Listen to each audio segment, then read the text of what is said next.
Hey everybody! Riot Mort here, back with Riot Kent for the patch 13.17 rundown, the final patch of the first half of Runeterra Reforged before the mid-set. Lots of cool announcements have already been happening, so people are getting hyped for that, but we still have one more patch to go. Some regions are going to be playing their tournaments on this patch. It's the final patch to get your challenger rank and stuff like that. So yeah, so Kent, how you doing? Good. I've been really excited seeing all everyone's feedback or like reactions and things to spoiler season for the mid set. It's always fun to see that, to see people react. Yep. More coming, and can't wait for you guys to see everything. But Yep. exciting time. Yeah. So for this patch, final patch, kind of getting everything set up for the mid set, making some final changes. But again, nothing too crazy. There's no major stuff in here, you'd say, right? Yeah, so this patch is really trying to keep things relatively stable. Trying to, give everyone a similar like feeling of what you have now, so you can do your final pushes, but still introduce some nudges here and there to make the meta even more healthy. Yep. All right, cool. Well, let's dive right in and get through these, and hopefully this won't be too long a rundown. On the system changes side, we snuck in a few improvements. The first one is that lesser duplicator. We've heard the feedback that it feels like a low roll when you get it early, especially if you don't have a 3 cost to really play with it. So what we're doing is we're basically lowering its expected value from 3 gold to 2 gold. So it should feel like a high roll now when you get it. So if you get it out of a gray orb, it'll be a lesser duplicator plus 1 gold. If you get it out of a blue orb, you'll get it with 2 costs as well. So if you want to use it on one of those 2 costs to get the gold, you can. You're not down gold. If you want to use it on a 3 cost, cool, you're up gold. And then another change we made is the same with spatula in gold orbs, especially if you were playing a line that didn't really need the spatula. It felt like such a downgrade for that gold orb. And so by adding 2 gold, it should help that feel a little much more like the other rolls. So some good changes there. Double up, we made a small change. We're trying, we've got a lot to do on double up at some point, but for now, just some light changes. The minimum time to reinforce has been increased by 3 seconds. This should not be very noticeable unless you go up against somebody who's open fording, so should help players there. Yeah. Go ahead. Oh yeah, on the double up thing, it should really help feel like you have a chance to fight against your enemy before the enemy starts getting the reinforcements. Gives you a little bit more time to have your combat play out and not necessarily just get instantly reinforced if somebody else's army had not many units and just got rolled over. Yep. All right, and then on the region portal side, we fixed Yorick's Graveyard. Let's just call that out now. That's fixed. Should be working as intended. Sorry about that. And then the 2 we've changed this time are Immortal Bastion, which was our lowest picked portal. Now it'll just be players start with 115 health. So if you want to play a slightly longer game, Vladimir players should be really happy with this. If you've got Transfusion, it will count all that stuff. Pengu players can also do some pretty cool stuff with this. So maybe consider that. And then Stillwater Hold, we still really like and want to keep testing the idea of a portal that has no augments, but we heard the feedback that just getting nothing in return feels like crap. And so now it'll be whenever instead you would get an augment, instead you'll get an item anvil. So at least you have something to play with, and it'll feel like a light mechanic instead of just nothing. So hopefully this makes these 2 a little bit more fun. Probably not our S tier portals by any means, but a little more fun. I'm really curious to see how much Stillwater Hold jumps up in pick rate from this change. I'm assuming still going to be pretty low, but should be more enjoyable, and I'm curious to see how it lands.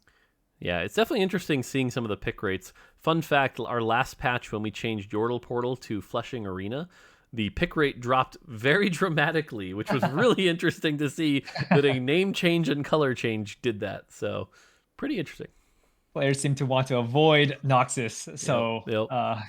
poor Noxus Rise. It's such a good rise, too. I know, it's so fun. All right, on the trait side, Bastion, just a little bit tankier than we'd like. A lot of this is in Shen, which we'll talk about a little later. But for now, 4 and 6 Bastion are being nerfed, just 5 armor and MR. Nothing too crazy here. Strategist, I'll get through the left side here, and then we'll break it down. Strategist, this one's probably pretty interesting, because we have seen Lux and Azir do very well, but that frontline part of it has just been struggling a little bit. So we're giving it some extra health. So especially at 4 and 5 strategist, if you're willing to play that. Targon, this is another nerf sort of aimed at that Taric and Shen line especially. But the heal and shield boost, now that players have sort of figured that out and the Taric buffs happened, this has been a little strong. So we're lowering this to 18, 35, 60. And then finally, Void has been another one that if you can get the Baron or Shelly really early, they're strong, but they fall off really hard. So we're lowering the power in stage 4 a bit, but actually buffing it by 10%, which is a big buff in stage 5 and 6. Yeah, the Bastion and Targon changes, when I touch on that one, not only targeted at the Bastion comp, but also should hit Invokers and just anywhere that Shen and Taric are played together, that combo becomes really, really tanky.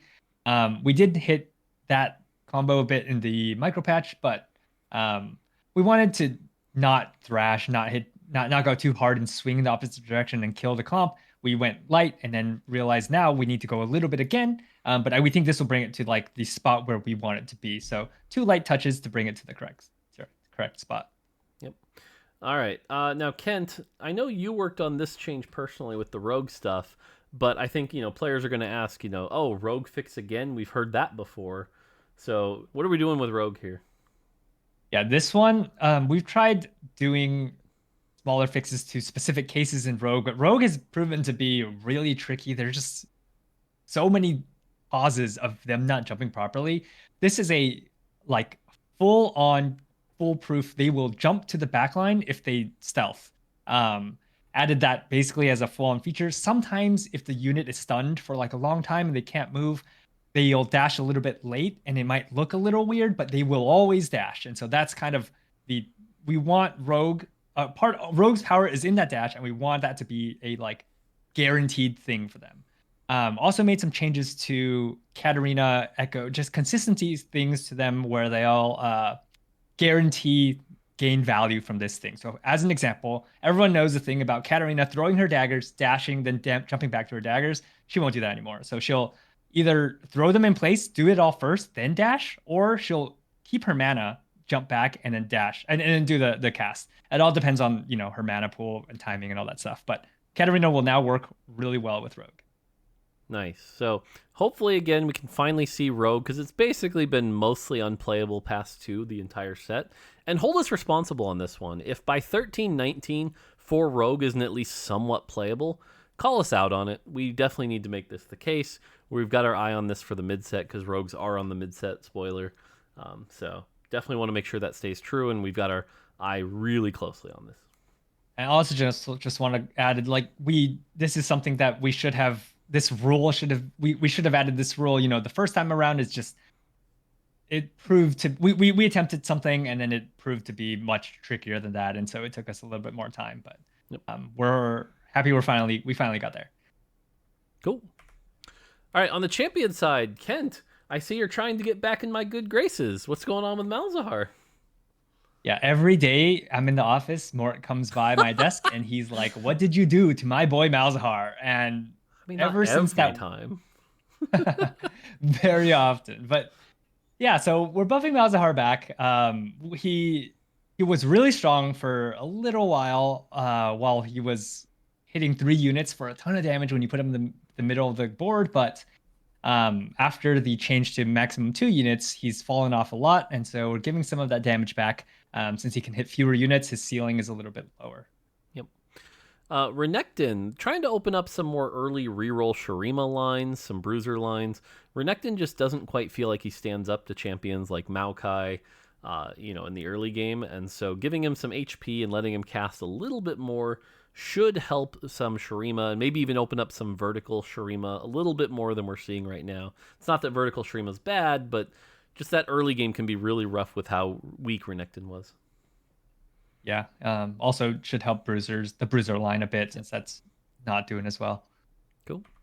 All right, then we jump to 5 cost. Don't worry, there's more champ changes. They're just in the small section. But on the 5 cost side, Belveth has been struggling a little bit. If you can get her 2-star with perfect items, she can do some good work. If you have her 1-star with some slightly less optimal items, she's pretty bad. And so hopefully these scalings will make her be more flexible with more AD items, be able to play more potential lines, and be a little bit stronger overall. Yeah, well, we tried to emphasize here, putting the scaling into the AD percent, or the buffs into the AD percent, so that you can actually build more things rather than always going for BIS and making the other kinds of Belveth builds just a little bit better. Yep. Cassante, we're buffing Cassante. Yeah, how about that, Kent? For those of you who haven't seen the clip, there's a clip of Mort going. He got due to his poor All positioning, right, he got not knocked wrong, out not by a wrong, not Kazante wrong, 1. not wrong. By a well itemized Kazante 1 for what it's worth. But Kazante, even in a Bastion meta where Bastions are really strong, Kazante has still been the worst 5 cost, and you just never really feel good about putting items on him unless you have, like a Protector's Vow or blue buff, you stick one on him to hopefully let him knock out one person. He's not consistent. He's not tanky. He's just doesn't hold up to what a 5 cost should be, especially when you 2-star him. So we're giving him this new effect where when he knocks people up and punches people, he'll gain 10% of his max HP on cast. This should allow you to emphasize a little bit more if you put, Warmogs on him. He'll heal a lot more and be able to kind of sustain yourself and actually be tanky while causing a lot of disruption. Yep. Cool. I can't say I look forward to it. Bandle City Rise. This is one of those rare times where I think we're reverting a change from the last patch. We took a big risk with this, and turned out it was very strong. Rise with some Invoker going, summoning a bunch of 2-star units for almost free because they were 1-star on the bench. Very, very, very powerful. A little too much. So we're basically reverting this. But if you happen to hit 3-star Rise, you'll still get some craziness. So definitely enjoy that. Yeah. Nothing else. I guess, yeah, just we're going to try our best to avoid things like this in the future. We hate when we do something like this, but we really wanted to take a risk there and differentiate the 2-star from a 1-star. That change just went way further than, little much. It was a little much. It was a little crazy with some of the things you could do with that. So, yep. Yeah. Senna. Senna has been a very powerful unit. People love slotting her in. You can almost play her in basically any comp, and just that extra shielding plus the Redeemer attack speed has just been a lot of power. A little too much, to be honest. So we are nerfing her shield, but we're not nerfing Redeemer here, so it's just the shield.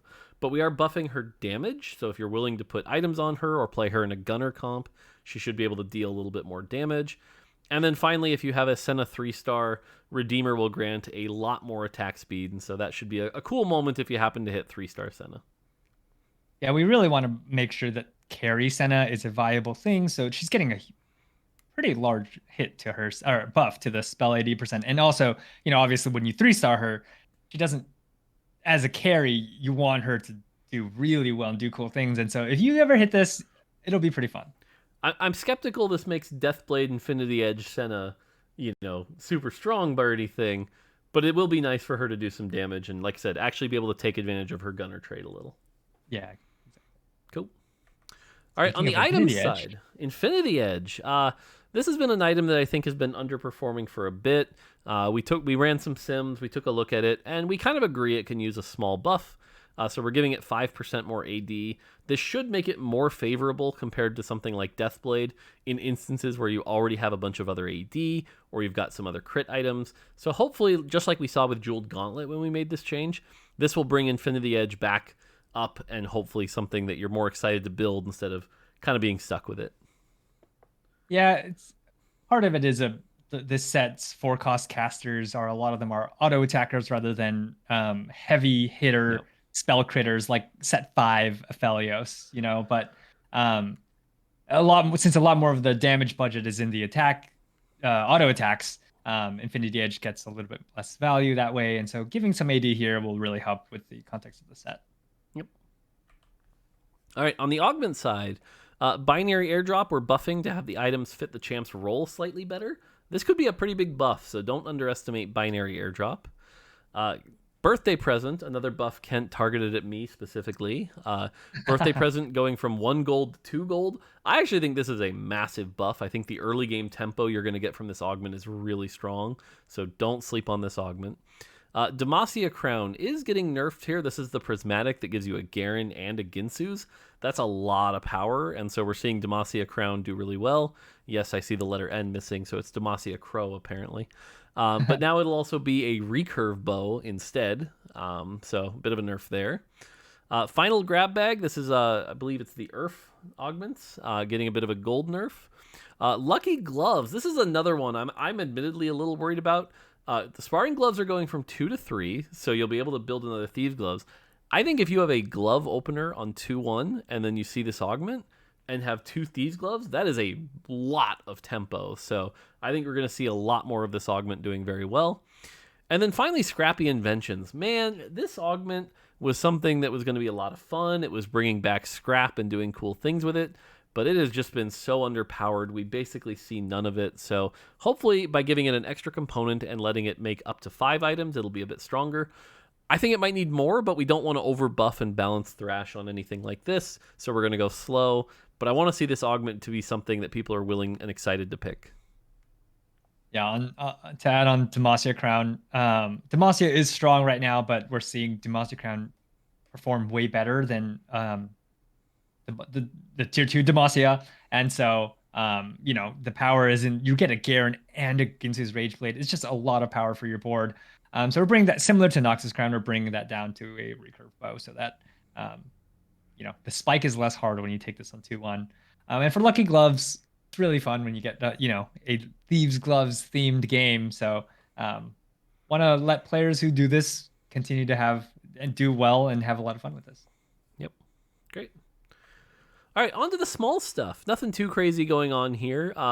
Noxus 9 just isn't quite performing to the level we want a 9-piece to be, and especially because to run Noxus 9, you kind of have to give up re-rolling the Darius and the Katarina, which is kind of where you see Noxus have success. So if you're willing to give that up and take that risk to go 9, you should be rewarded for it. So this is a big buff to 9 Noxus. Our expectation is if you hit this, you should feel very powerful. And remember, this is just the base that also gets scaled up by 35% once you've got full stacks, so should feel good. And then Sorcerer 2, a big thing here is that Sorcerer 2 and Sorcerer 4 have felt very similar. Oftentimes not really enough of a reason to upgrade. And Sorcerer 2, especially in the early game, but in general, is just always good to have. And so we're lowering the HP shock from 10% to 7%, so that going from 2 to 4 actually feels like an upgrade.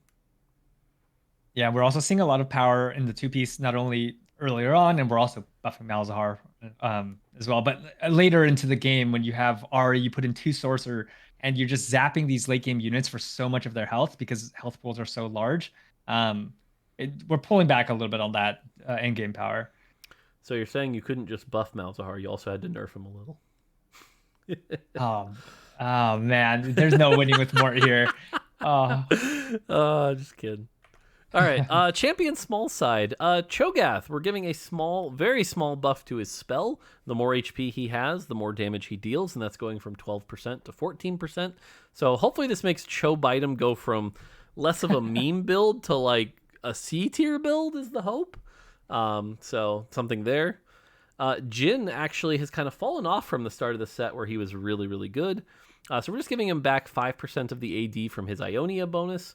Trying to get 3 Ionia back to a starter you're excited to play. Soraka, this is actually one of the scarier changes. Keep an eye on this, but it definitely felt bad. If she cast her heal on somebody, she would start raining stars down. And if that target that she healed died, her spell would stop. You'd lose all that damage. And it made it really hard to actually play something like Soraka carry. Well, now, if that target dies, the stars will transfer to a nearby ally, meaning she'll get the full power of her spell. And so this should make carry Soraka a little bit more of an option. And then finally, Echo is getting a bit of a buff here, a little bit related to a Piltover augment change you'll see in a little bit. But we want Echo to be able to carry and do well without that augment, and so he's getting buffed here a very small amount. Yeah, with the Cho'Gath buff, there's Chobite, there's also Rogath with new rogue changes. It's safer now, so he's gonna always jump, and it'll be really good. Rogath. Okay, don't quote me on that. I didn't say really good. It'll be playable. This is gonna become your Warmog's Ahri. Oh, this is something that Tim has been preaching. Tim like forces Rogath whenever he gets a chance, and then says, "Kent, why can't we buff Rogath?" Amazing. Yeah. On the 4 and 5 cost side, Nasus gets a little bit of an attack speed buff. We want, if a 2-star Nasus with full items walks up to something like an Aphelios to actually be a little bit threatening, and during that spell actually get a few bonks off. And so giving him some attack speed to make sure that he actually can get some of those empowered bonks will feel a little good. Shen, we're going pretty light here. We still have our eye on him. He's still kind of the most popular unit in the game right now. But we also don't want to balance Thrash too hard, so we're just nerfing his mana 10 here, so he won't be able to cast his spell quite as often. And finally, Heimerdinger. 3-star Heimer will now always throw his enlarged grenade at the center of the board, so he doesn't get baited into griefing and missing half the board. So, yeah. Yeah, heard the feedback on Heimerdinger, specifically from Ledug, that this can miss, and so let's make it miss a little less. You're a 3-star 5 cost. You need to be consistent. Nasus bonk build. We want this to be cool. We want this to be fun. We want it to be a possible thing, aside from the just being a threatening unit in general. Might need more work to make bonk Nasus more viable, but taking a step in that direction. Cool. On the item side, we did a Radiant pass, trying to balance Radiant. I'll go through this super quick here, but basically, again, the idea here is trying to get people to be more excited about more of the Radiant items. Right now, it feels very top-heavy, and people are picking the same few over and over, as opposed to branching out and trying more. So here we go. Giant Slayer gets nerfed by 10% on the damage amp. Ginsu's loses 10% attack speed. Deathblade goes up 5% AD. Morello, this is a big one. The max HP burn goes from 2% to 3%. So this is pretty big. This is the same as a Heimer with the triple Mechano. So definitely pretty powerful there. But does lose some AP in exchange for that. Death Cap goes up 15 AP. That is a lot of AP on a single item. Shojin also going up, goes from 8 to 10. That's kind of a big deal because now instead of that awkward breakpoints on mana, you can actually just get 10 per auto. Pretty powerful. Does trade a little AP for that. Sunfire Cape just loses a little bit of HP. Titan's Vow gets more armor and MR at max stacks. And Zenith Edge gets some more AD as well. Yeah, the biggest one here, Mort mentioned it, but Morello Nomicon, this burns for 30 seconds also. So this should be a very, this is a lot of max HP percent damage. But ideally, when you go into, whether it's take Radiant Relics or you go into the portal that gives you a Radiant item, you have the Masterwork upgrade. You can kind of choose and go many different directions rather than kind of always tunnel on the same few. Quote me now, 2-1, Radiant Morello, Ash build. Gonna be good. Calling it now. Build all tanks to let everyone burn. Ah, yes. Finally, a stall unit. Perfect.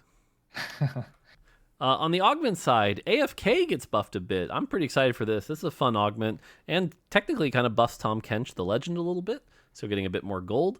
Balance budget 3, also getting 4 more gold. Very light touch there. Final reserves. Yes, we're buffing final reserves. We're out of our mind. We're crazy. Now, I mean, the buff is it vacuums the gold slightly faster. So, huge buff. Inconsistency. The gold granted is now spawned visibly on your tactician, so you can actually see it. This one's actually a buff. Radiant Relics now spawns a magnetic remover. So, if you're on 4-2 and you've got a 3-item carry, you can actually grab an item for that carry and not have to resell it. Shimmering Inventors. This is a build that secretly has been doing really well. There's a really cool Echo build with this, but you're so dependent on the augment. We wanted to shrink that down a bit. So we're nerfing the augment a bit, but as you saw, buffing Echo, so he's not so reliant on that. And then Tons of Stats has been overperforming for a bit, so a really light touch here. Minus 20 health, nothing too crazy.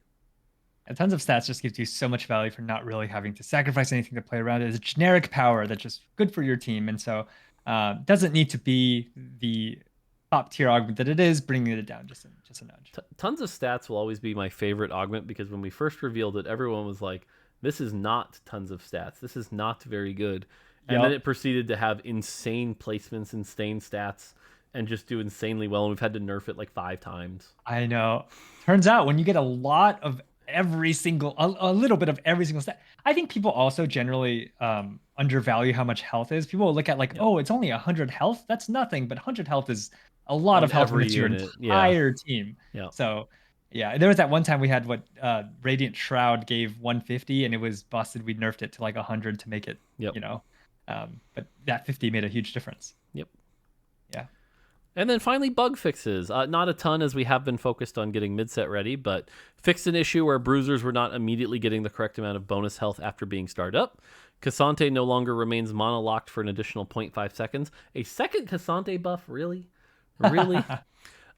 Fixed a bug where shop highlights would consider enemy units when you fought a ghost army. Yep. Fixed another bug that prevented Pandora's Bench and Recombobulator from rolling Rise. Rise has been a fun champion. Using a Reforger on a unit holding the Crown of Demacia in double up will now bounce the Reforger instead of consuming it. And pumping up 3 now always displays the correct value for current attack speed on the Augment card.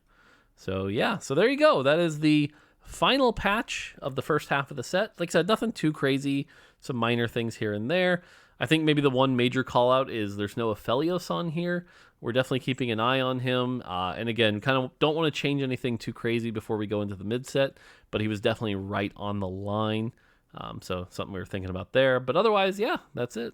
So yeah, on Aphelios, we are knocking down his front line. Aphelios is dependent on his front line to be able to ramp up and do things. And so with Shen, Tarek, and how much healing that comp does with Soraka, healing and shielding with Tarek and Soraka, just it's a lot. So bringing that down should help reduce his power a bit. But also, we're focused on making sure this patch doesn't swing things too wild. We don't want to thrash anything. We just want to nudge things in the right direction. The meta has been pretty healthy, and so want to keep it that way. Just nudge down those outliers just by a little bit. Other than that, we've been focused on the mid set and really want to make sure that you guys have a good time when it comes to PvE. Yeah, cool. Well, we're recording this Friday night. We just saw the first day of NA's mid set invitational. Got to see what that meta is. We'll see how the rest plays out. And then we've got Europe next week and stuff like that, as well as some of the other regions. So should be a blast. And then the other thing is that you'll be watching this on Sunday. Monday or Tuesday will be even more mid-set information than what's already out there. So it's going. Plus, you've seen all the spoilers this week with things like Gangplank and Ixtal and Bilgewater. It's definitely a very different set after this patch. So, yeah. Yeah, with all the item changes, it'll feel very different. Yep. Yeah. Cool. All right. Well, that's going to do it for us for this time. As always, let us know if you enjoyed these rundowns and stuff like that. Kent, thank you for joining me as always. And yeah, that's going to do it from us. Until next time, take it easy. See ya.